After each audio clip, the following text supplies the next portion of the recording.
Now let's talk a little bit about the workbook itself. I'll go ahead and start a fresh new sheet here so we can look at a fresh sheet.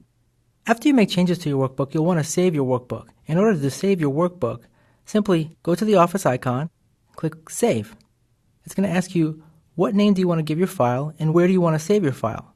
In this case, I'm going to save my file into the Project Files, Lesson 1, and I'm going to save this as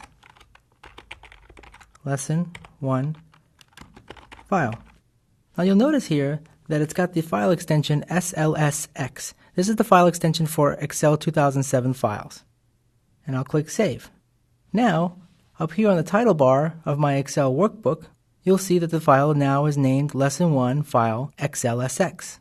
If you were starting Excel from scratch and you wanted to open this particular file, you would simply go back to the Office icon and click Open. So let's go through that. I'm going to go ahead and click Blank Worksheet.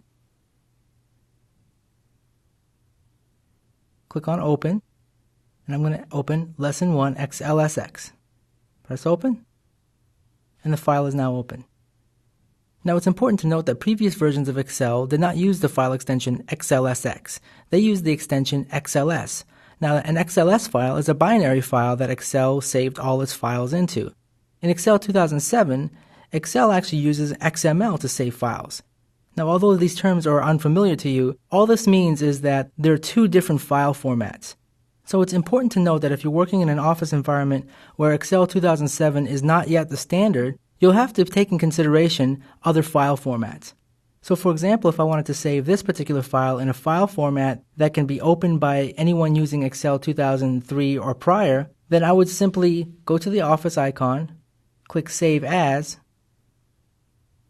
and I can select Excel 97 to 2003.